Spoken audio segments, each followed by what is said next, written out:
Okay. Okay. So we're all here. All right. So yeah. So can you make Sir the host? Yeah, just make me the host. Okay, thank you. Okay, so right. So we have this interpretation of R of xy as the infinitesimal holonomy, and since it comes from a definition of isometry is close to the identity, you would expect that it is in the tangent space to the orthogonal group at the identity, which is the skew symmetric linear maps, right? So using the notation of the previous proposition, we have PT star. PT is identity.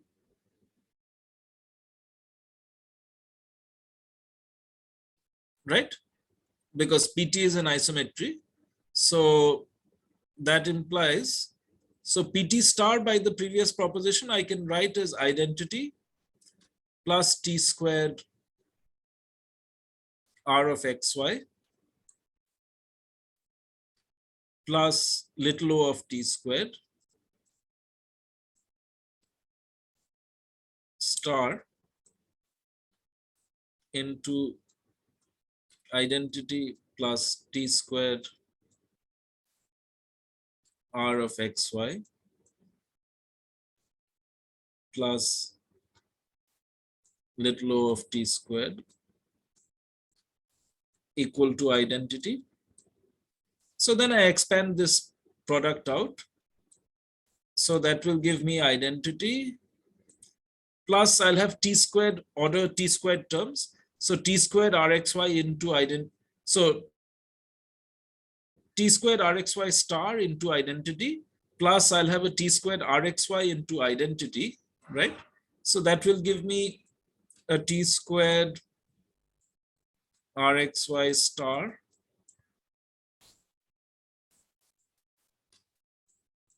plus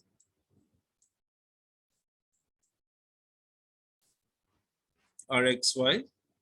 And then the other products, T squared Rxy into star into T squared Rxy, that will give me order T to the 4. And identity into little o of T squared will be little o of T squared, and so on. And T squared into little o of T squared will be little o of T to the 4. So what remains is little o of T squared. So this is equal to identity. So I can cancel identity from both sides and divide by T squared. So that implies that R of xy star plus R of xy plus little o of 1 is equal to 0 as t tends to 0. Right? So letting t tend to 0, this little o of 1 term will disappear. And so that implies that R of xy star plus R of xy equal to 0. Is this okay? Yes, sir. Okay.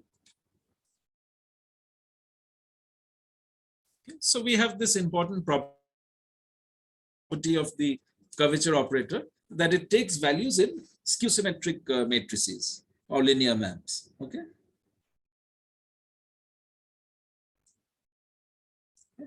So what this means is that so for any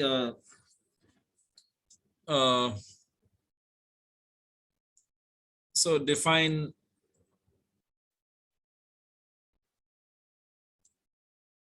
for x, y, z, t in TPM a 4 tensor bracket x, y, z, t this is inner product of Rxy acting on Z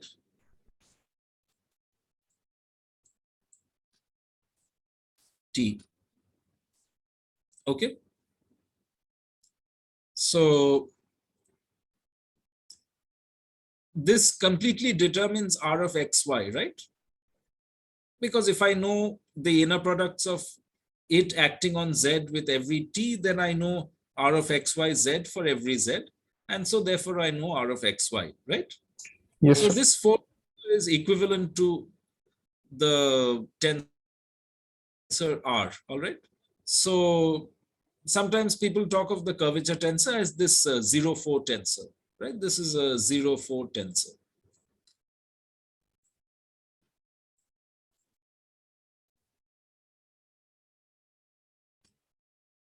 Okay. So the skew symmetry means the following property, that x, y, z, t. So this is inner product Rxy, z, t. So I can move this Rxy to the other side as Rxy star. So this is inner product z with Rxy star t, and Rxy star is minus Rxy. So this is minus inner product z with Rxy t.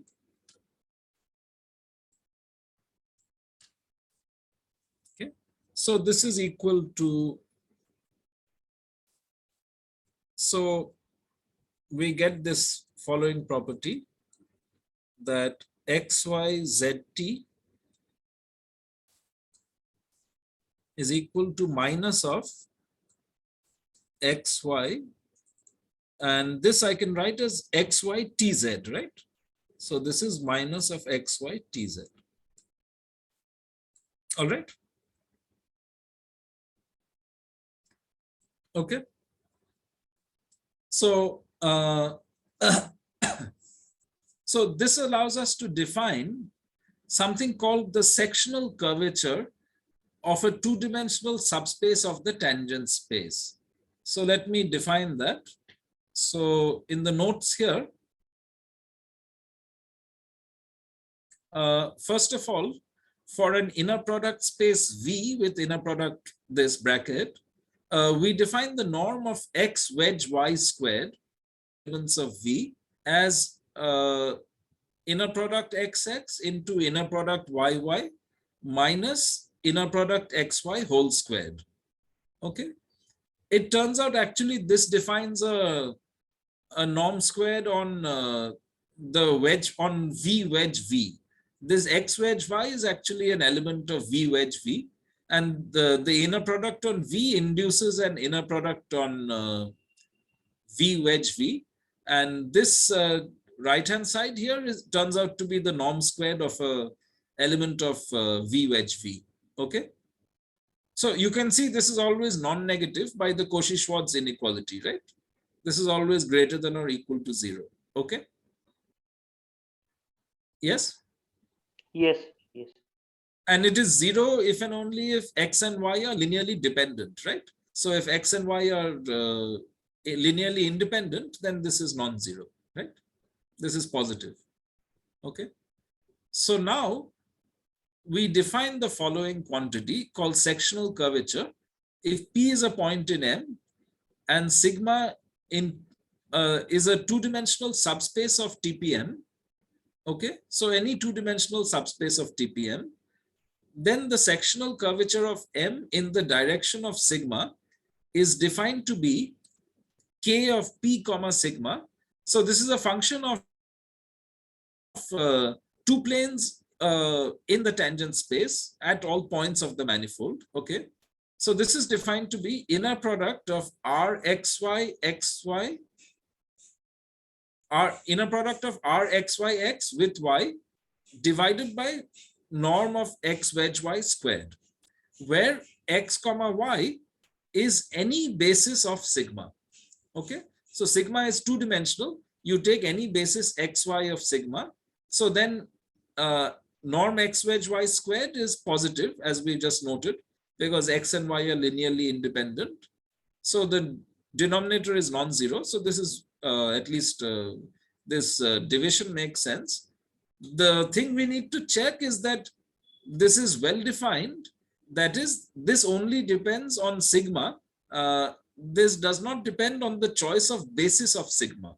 Okay, so this does not depend on the choice of basis of sigma. So that's a little lemma. This KT sigma is well defined.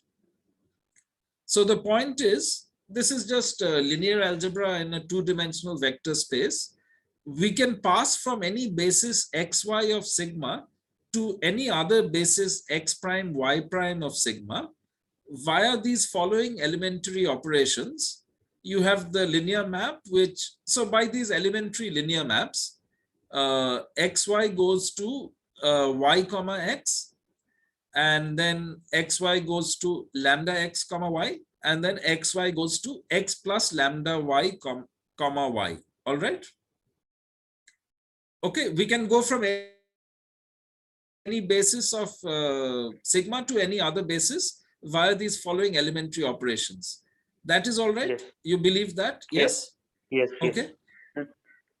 Now the point is, this ratio bracket of xy divided by mod x wedge y squared, this is invariant under these operations. Okay, so why is that?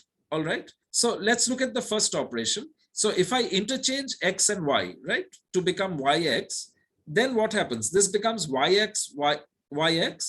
So when I do one interchange of y and x, I know that r of yx is equal to minus r of xy, right? So this will change sign once. And on the other hand, I know that r of xy is skew symmetric, right? So when I interchange these last two elements here, then the sign will change sign again, right? So I'll get two sign changes. So -1 into -1 is +1. So the numerator will stay the same. All right. Yes. Yes, sir. Yes, sir. And this, so here I'm using the skew symmetry of Rxy, right? To say that when I interchange the third and fourth term, the sign, I get a sign change. And I'm also using the fact that R of xy is alternating in x and y. So I'll get two sign changes, which will give me no sign change. All right. And then this mod of x wedge y squared, this is clearly symmetric in x and y. So if I interchange xy, this stays the same, right? So therefore, this is unchanged under the first operation. Now the second operation is very simple. If I change x to lambda x and keep y the same, then this is multilinear. So this lambda x will give me a lambda squared coming out on top, right? And this mod x wedge y squared, here, if I change x to lambda x, then from the first term, I'll get a lambda squared. And from the second term, I'll also get a lambda squared. So the whole thing will get multiplied by lambda squared. So here the lambda squared will cancel. All right. Yes. So the second operation also doesn't change this sectional curvature quantity. And finally, what about the last operation? Xy goes to x plus lambda y comma y. So that's a little calculation. So maybe I'll just do that little calculation for you. So, okay. All right. So let's just do that calculation. So if I look at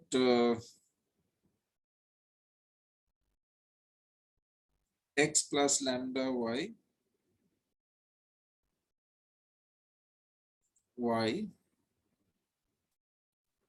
x plus lambda y,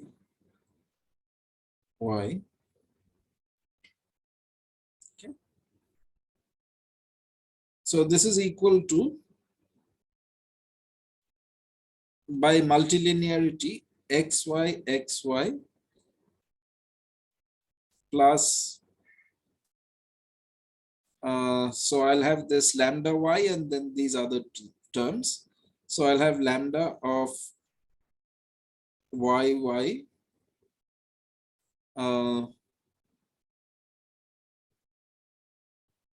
x y, right?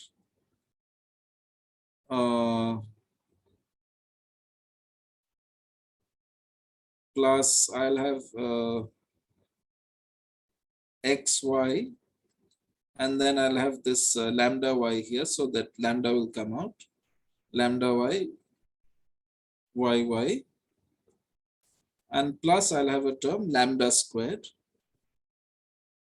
x sorry, there won't be an x, there will be just a y here. So y,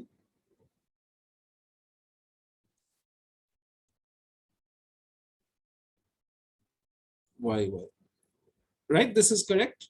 Yes. By multilinearity, is this okay? Yes, sir. So now notice that this 4 tensor, it's alternating in the first 2 arguments, right? So this term will be 0, right? Whenever I have this y, so this is 0.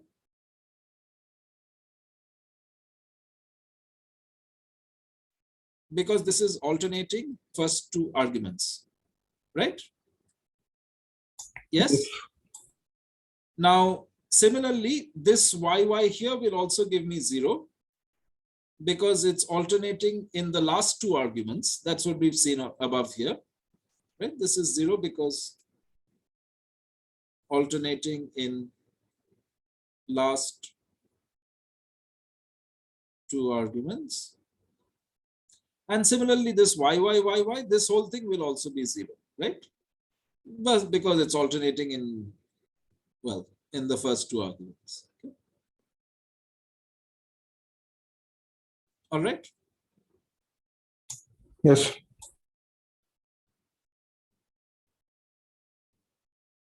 So this 4 tensor doesn't change when we make this operation. So this is just xy. Okay. Now I have to look at norm of x plus lambda y wedge y squared. So if I knew that this was actually the norm squared of the wedge product, then this would be the same because this would be x wedge y plus lambda y wedge y, and y wedge y is 0, right? Because the wedge product is alternating.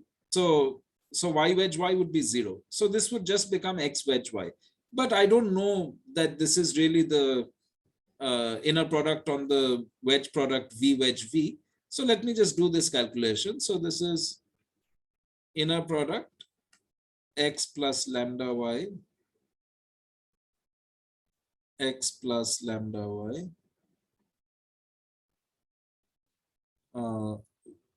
y minus inner product x plus lambda y whole squared. So, okay, so let me expand this out. So this will be inner product xx plus 2 lambda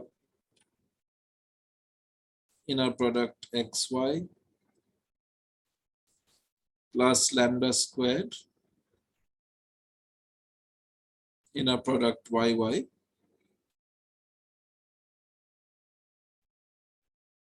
whole thing inner product yy minus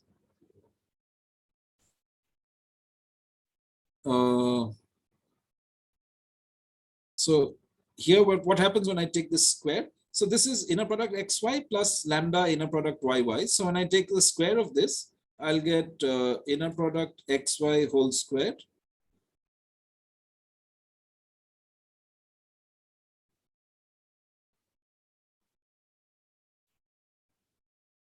okay. And then what will I have? Then I will have lambda squared yy squared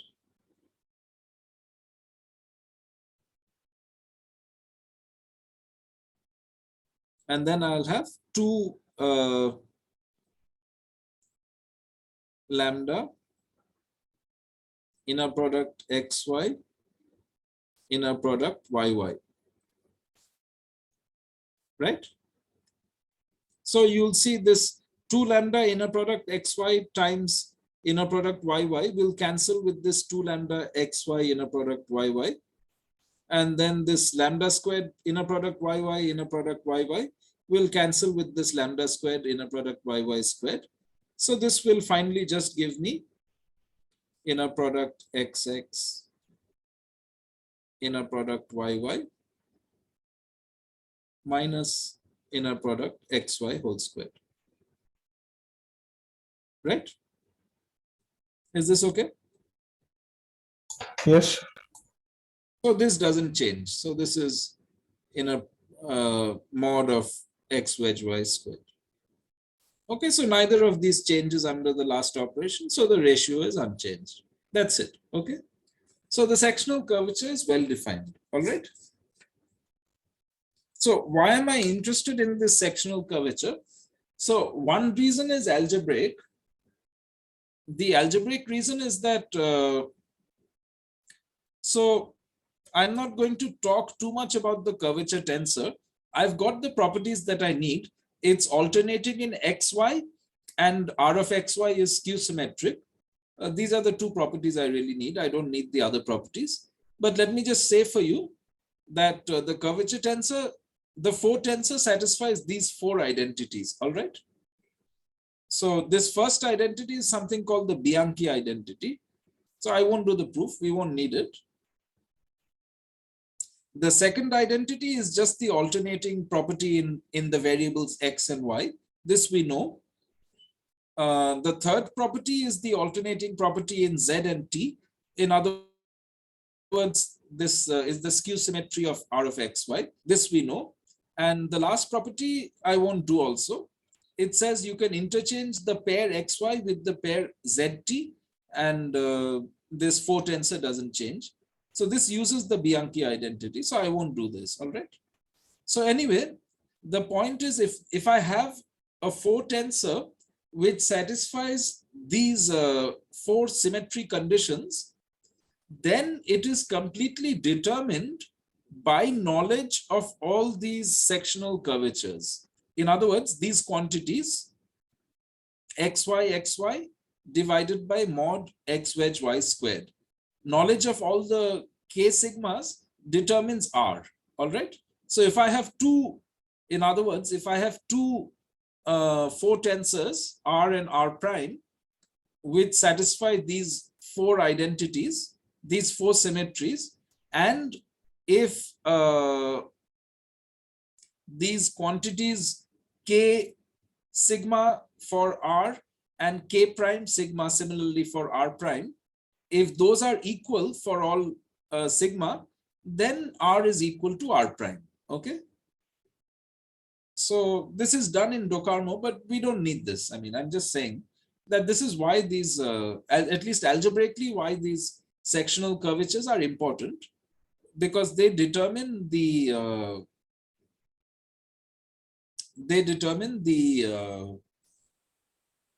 curvature tensor. All right. They determine the curvature tensor. Geometrically, what is the sectional curvature?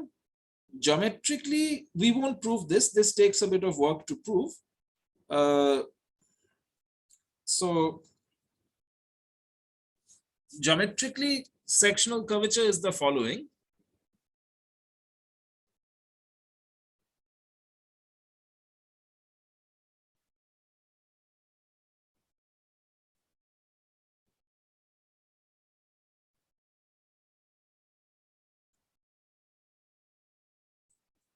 So sigma is equal to span of xy in TPM and Kp sigma is equal to the curvature tensor on xy mod divided by x wedge y squared. Okay. Geometrically, what this is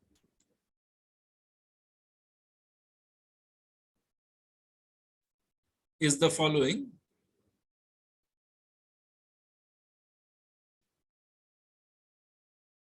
I look at S, this is a two-dimensional surface, which is x of sigma. Okay, so this is a two-dimensional surface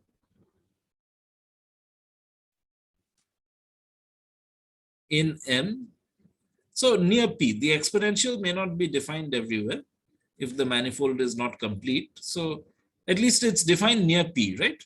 So here's M and here's P. And then I'm looking at the span of, so I have this two-dimensional subspace. Okay.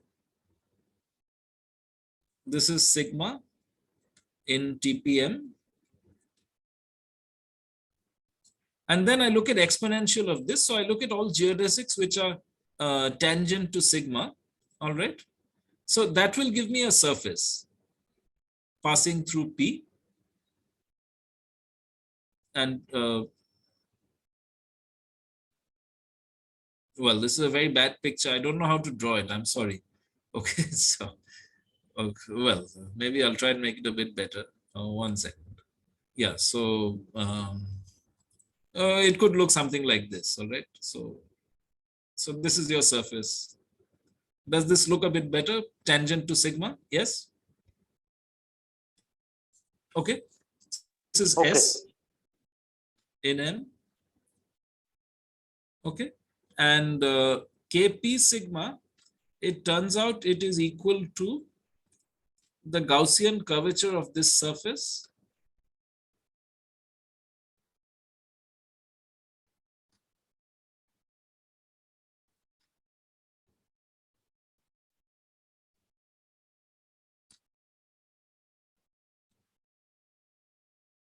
S at P. Okay. It's the Gaussian curvature of this surface at the point P. So this Gaussian curvature is an intrinsic number associated to any surface, right? You have its Gaussian curvature. Okay. So this is that the Gaussian curvature of this surface at P.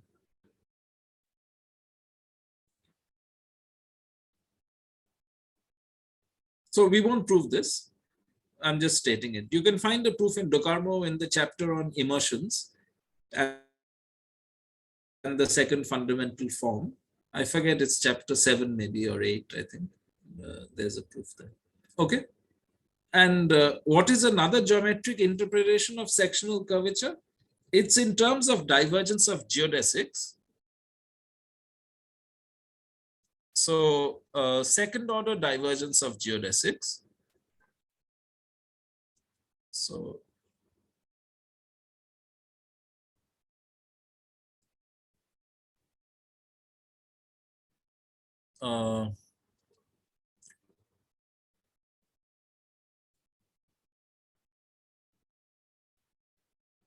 second order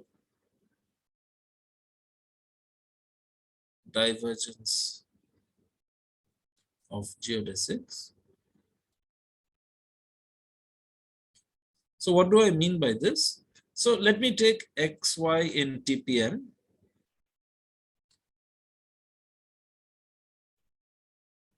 Or maybe I should take VW in TPM.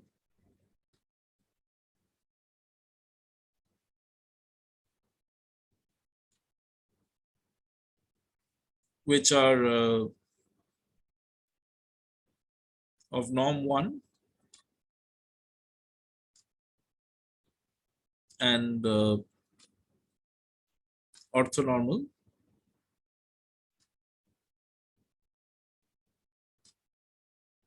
And let sigma be the span of VW.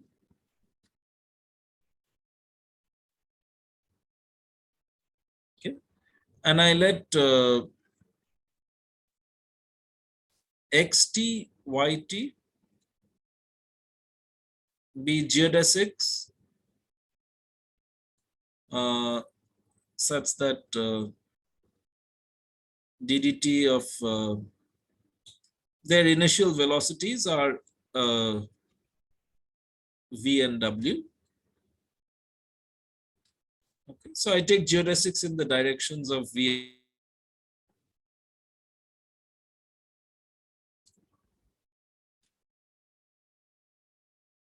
Okay.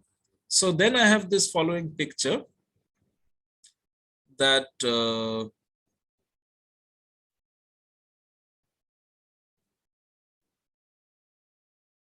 here's v and here's w. And then I'm taking these geodesics tangent to this. And well,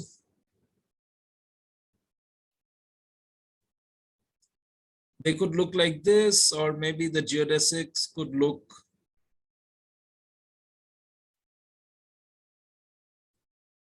they could go in the direction of v and w and maybe start to diverge a bit, or they could maybe go like this and start to converge a bit. Okay, so this is my yt and this is my xt. This is my yt and this is my xt. So it turns out the sectional curvature measures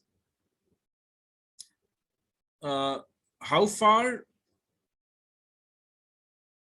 these diverge at second order. So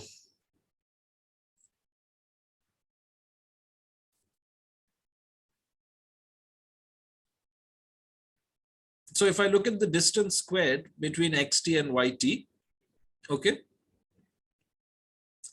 then if I was in Euclidean space, right, then Pythagoras tells me that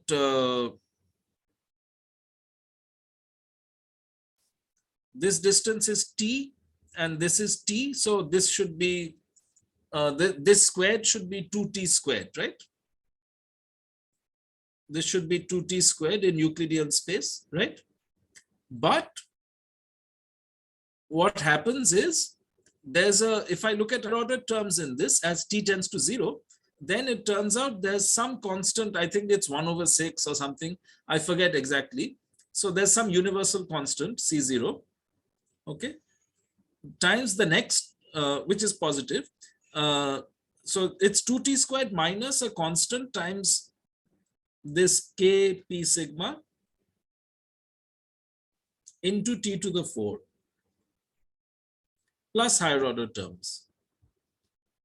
So big O of, I think the next term will be t to the 6. Okay. So you have this Taylor expansion of the distance squared function. This distance squared function is a smooth function. All right. The distance function is not smooth at the point P, but the square of the distance function in a Riemannian manifold is in fact smooth at P. All right. So this is as t tends to 0. Okay, here C naught is some positive universal constant.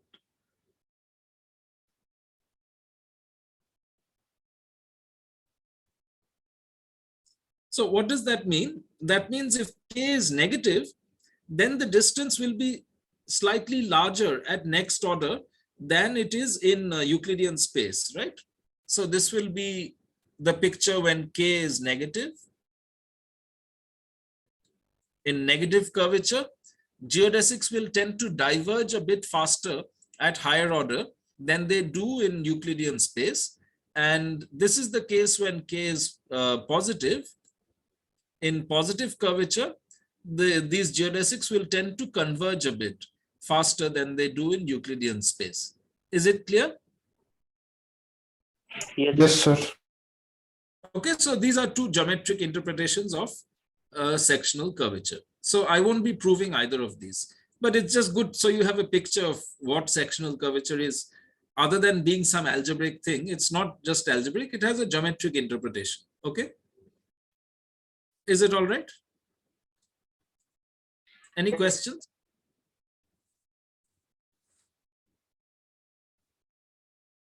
Any questions?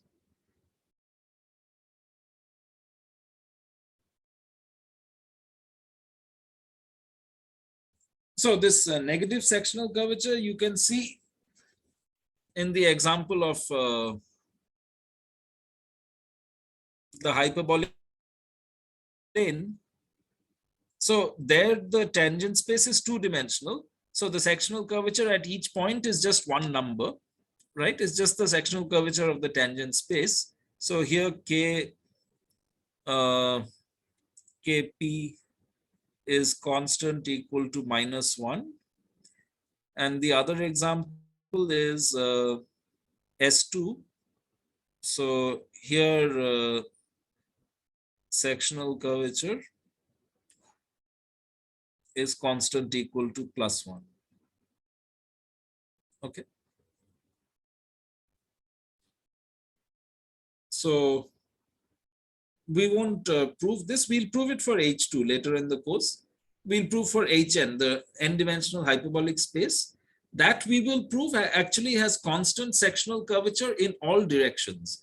That means at any point and for any two-dimensional subspace, the sectional curvature is -1. So in all directions, the sectional curvature is the same. It's -1 in all possible two-plane directions. All right. And the same is true for Sn, the n sphere. Okay. So that we will prove, I guess. Yeah. Sir, how does this like impact the analysis on them? Like I had heard somewhere very vaguely that when we are working on say non-positive curvature space, there is less chance of encountering singularities while studying solutions of certain PDEs. I don't know very precise, so I just wanted to ask. I see. That's interesting. This I don't know really, to be honest.